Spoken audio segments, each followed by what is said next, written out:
Road Trip with Reason. Prince Edward Island has a vast yet close-knit local farm community, but there's also a group of island farmers who are committed to supporting farm families on the other side of the world. Farmers Helping Farmers, Prince Edward Island. My name is Teresa Mellish, and I'm the coordinator of Farmers Helping Farmers. Well, Farmers Helping Farmers is an island-based organization, and we support farm families through groups in Kenya. We raise funds for them, and we help them to produce food for their families. While I was on the island, I helped out at the FHF Barbecue, an annual fundraiser. It was incredible. Hundreds of volunteers came together to snip beans, cut carrots, make salads, boil potatoes, barbecue beef, and whipped cream for the strawberry shortcakes. All locally grown, of course. There was also youth members there to talk about the initiatives happening at their PEI schools in connection with FHF. This event is just one of the ways in which Farmers Helping Farmers supports farm families in Kenya. In Farmers Helping Farmers, we have no staff. We all volunteer our time for the organization. We don't take off between 2 and 3% is spent on overhead costs, on administration costs and fundraising. And that's part of why people are willing to make donations to us. We're very proud, and it's very much part of our public profile, that when people give us money, when people donate money to us, it all goes to Kenya. I think people who support us also find it satisfying to know that their funds help make changes in the lives of the women and the families that we support. I'm at New Perth Farm in New Perth, Prince Edward Island. The rest of my time with FHF was spent at Teresa's home, a beautiful horse farm. This is where she and her husband Ken put their focus into Farmers Helping Farmers. While doing some volunteer work, I learned that FHF doesn't only donate money to their Kenyan farm groups, but they also take a hands-on approach.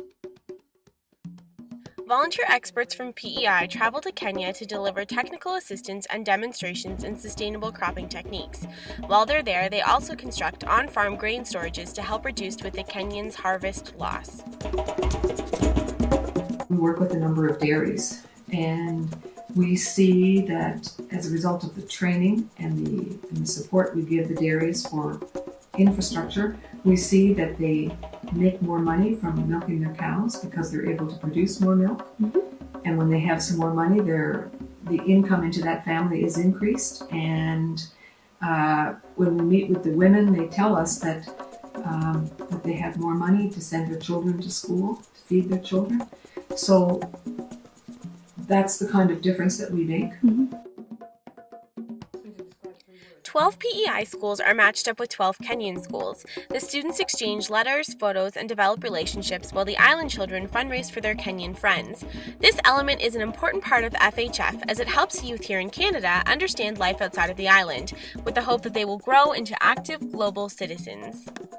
Our goal with all of these projects is to make them sustainable, so that when we only work with a group for so long and then we move to another group. And it's really satisfying when we leave a group to see that project continuing without us and to know that it will. Mm-hmm. So it's really important to us that projects are sustainable. What I hope for the future of Farmers Helping Farmers is that it will remain small. We'll provide direct support to farm women's groups. I hope it will continue to be volunteer-based. I hope that we can raise even more money in the future so that we can have more groups in Kenya that we work with. Since its existence in 1979, Farmers Helping Farmers have conducted several exchanges and projects in Kenya and Tanzania. These projects are estimated to have touched the lives of at least 100,000 people in East Africa. The best moments happen to me when we go to Kenya and we see what has happened in the groups. When we see the groups improve, and people improve, and their situation improve, and those are really the best moments. To donate, volunteer, or for more information, go to www.farmershelpingfarmers.ca. Check back weekly on Facebook, Twitter, YouTube, and my blog for volunteer and travel updates as I tour across Canada on my road trip with Reason.